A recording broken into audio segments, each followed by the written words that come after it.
أهلا بكم مشاهدينا الكرام، لازلنا معكم والمفكر الإسلامي الأستاذ شكري بدر اللي برحب بيه. أهلا وسهلا بحضرتك أستاذ شكري معنا. اهلا وسهلا.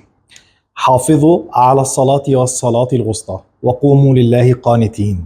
الصلاة الوسطى البعض يظن أنها هي الصلاة التي تتوسط الصلوات وهي العصر، فهل الصلاة الوسطى هي العصر أم أن مفهوم الصلاة الوسطى مفهوم مغاير لدى المفكر الإسلامي الأستاذ شكري بدر؟ بسم الله الرحمن الرحيم. الحمد لله والصلاة والسلام على سيدنا محمد صلى الله عليه وسلم. إذا سألت في الآية رقم 238 في سورة البقرة، حافظوا على الصلوات والصلاة والصلاة الوسطى، ونكمل الآية وقوموا لله قانتين. القنوت هو الاستمرار في الخضوع والخشية طول الوقت لله. وانت حضرتك استاذ هاني الصلاه بتاخد منك ربع ساعه. احنا قلنا ايه في الحلقه السابقه عن العمل الصالح؟ الصلوات، حافظوا على الصلوات والصلاه الايه؟ الوسطى. هل الحق قال الصلاه الاوسط؟ لا، الوسطى. الوسطى على وزن الفعلى، يعني العظمى او الفضلى. حافظوا على الصلوات والصلاة الايه؟ العظمى. الأول نرجع لكلمة الصلاة، الجذر بتاعها معناها إيه؟ الجذر صل أو صاد لام واو، الصلاة يعني الصلة بالله. تمام. الصلة بالإيه؟ بالله. الصلة بالله أنت بتقول اللي أنت وقت الصلاة، وأنت وقت الصلاة بتسمي لي قيام الإيه؟ قيام الصلاة. تمام. لكن إحنا قلنا إيه في الحلقة السابقة؟ إن الصلاة لازم عشان توصل للحق لازم العمل الصالح. العمل الايه؟ الصالح. اذا انا اعرف يا استاذ هاني الصلاة الوسطى او العظمى، وعشان كده الحق قال ايه؟ وكذلك جعلناكم أمة وسطا. هل انت وسط في الزمان او المكان؟ الأمة الإسلامية دي اخر أمة. كلمة وسط مش يعني لا زمان لا مكان في النص ولا في التوقيت النص. امال ازاي؟ الوسطى يعني العظمى. الوسطى يعني الايه؟ العظمى. الصلاة الوسطى هي العمل الصالح، هي المركز الثقل لجميع الصلوات. يعني هنا حضرتك عايز تقول لي ان مفيش تفرقة بين صلاة الفجر وصلاة العصر؟ اطلاقا.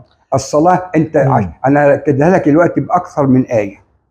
الصلاة الوسطى هي العمل الصالح. حتى في سورة الجمعة لما ربنا بيأمرنا يا الذين آمنوا إذا للصلاة من يوم الجمعة فاسعوا إلى ذكر الله وذروا البيع. ذكر الله هنا يقول خطبة الجمعة، مش صلاة الظهر. خطبة الجمعة بتعرفك أنت وظيفتك إيه في الحياة، وبتشحن بطارية الإيمان عندك. فإذا الآية اللي بعدها فإذا قضيت الصلاة فانتشروا في الأرض. صحيح. وابتغوا من فضل الله واذكروا الله. ذكر الله هنا اللي هو العمل الصالح. واذكروا الله. شوف هنا عشان أأكد لك إن هو العمل الصالح. يعني العمل الصالح اللي هو الصلاة الوسطى. أنت بين الصلاة والصلاة بتعمل إيه؟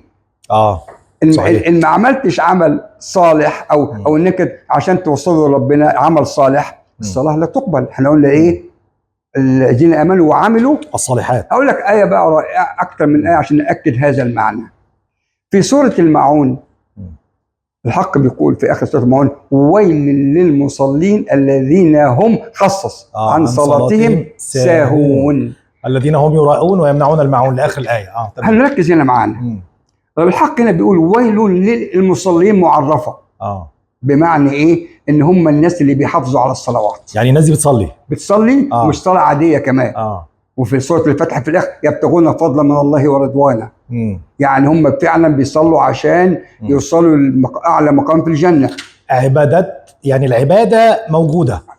فإنهم المصلين ازاي؟ الذين هم عن صلاتهم ساهون. انت متخيل السؤال؟ هنا السؤال بقى كيف يعني في بداية الآية ويل للمصلين. ايوه، يعني ناس بتصلي عشان طب منين هم عن صلاتهم ساهون؟ اللي هم الناس متخيله كلها اللي هو نسي يصلي. فاتت طب بس ربنا قال لك ده المصلين. كان قال المؤمنين. اللي فهمها كده ابو نواس في الفتره بتاعته، اللي هو ابو نواس الفتره قبل ما يتوب. قال ايه في الموضوع ده لما كان فاهمها غلط كده؟ يعني قال ايه؟ يعني قال لك ايه؟ دع المساجد للعباد تسكنها وطف بنا على خمار يسقينا. فما قال ربك ويل للذين سكروا بل قال ويل للمصلين. هل شفت ربنا قال في آية ويل للصائمين للمزكين؟ هنا يا أستاذ هاني معناها إيه؟ الذين هم عن صلاتهم ساهون. اللي هو هنا ويل مش ربنا بيقول لهم العقاب أو بيحذرهم أو تحذير أو عقاب. يا حسرة على اللي صلى ونسي يوصل صلاته لربنا عن طريق العمل الصالح. يعني انت صليت ولكن لم تفتح الباب لوصول الصلاة. ما وصلتهاش. عايز تقول كده؟ ايوه، ما انت يا حسرة هنا معناها يا حسرة على اللي صلى ونسي يوصل الصلاة يوصلها للحق سبحانه وتعالى. لان الحق قال لنا اليه يصعد الكلم الطيب والعمل الصالح يرفعه. انت هنا محور حياة الانسان يمكن ان يكون العمل الصالح هو ذروة هذا العمل. لا، هقول لك عليه حاجة تانية. اتفضل. العمل الصالح ليس جزءا من القرآن، ركز. العمل الصالح هو روح القرآن، اللي هو القرآن يمشي على الأرض بقى. روحه اللي هو تنفيذ القرآن على الأرض بالضبط. هو روح القرآن، انعكاس ما تقرأ وتحفظ. هو من غير العمل الصالح لا دعاء هيتقبل ولا صلاة ولا صوم ولا زكاة ولا حج ولا أي شيء على الإطلاق. اللي هي باختصار أنت خلقت وظيفتك في الحياة إعمار الأرض لخدمة الخلق وفقا لمنهج الحق. أنت ما قمتش بالدور اللي عليك وما وصلتش كل الصلاة بتاعتك. عشان كده وهذكرها لك بحاجة تانية كمان مهمة جدا. في آخر سورة في الفتح الحق قال إيه؟ بسم الله الرحمن الرحيم. محمد رسول الله والذين معه أشداء على الكافرين على الكفار رحماء بينهم. طبعا هنا خد بالك، هنا الكفار معناها مش اللي هم الملحدين، لا اطلاقا. ده اللي برضه لما بيتقوش ربنا في عمله. تراهم ركعا سجدا يبتغون فضلا من الله ورضوانا سماهم في وجوههم من اثر السجود. حلو. وربنا قال برضه مثلهم في التوراه ومثلهم في الانجيل اللي هم جاب الصحابه بتاع كل انبياء. كزرع اخرج شطأه فاستقام على سوقه يعجب الزراع. قال لك كل ده انا يهمني حاجه واحده بس. شوف ربنا جاب لك ايه؟ الصحابه الاصليين، الصحابه والناس اللي بتصلي. يمكن في سوره الماعون كان هم بيراقبوا بالصلاه لكن ما بيساعدوش حد.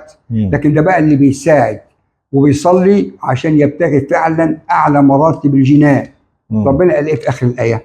ركز هنا بقى. سبحان وعد الله الذين آمنوا وعملوا الصالحات منهم. آمنوا يعني وعملوا الصالحات منهم. يعني مش دول كلهم هيتغفر لهم، اللي يعمل الصالح فقط. بعض.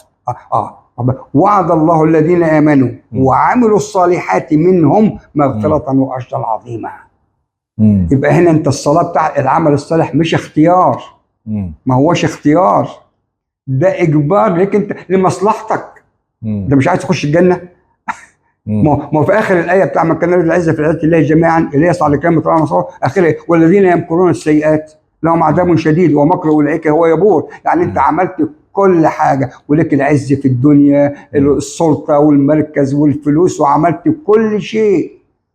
لكن العزه الحقيقيه بالقرب من الله سبحانه وتعالى. وعشان تقترب الى الله عن طريق العمل الصالح لا تقبل جميع اعمالك الا بالعمل الصالح. مفهوم يحتاج منا إلى مزيد من الجهد للوصول إلى كلمة العمل الصالح وفهم جديد لكلمة الصلاة الوسطى.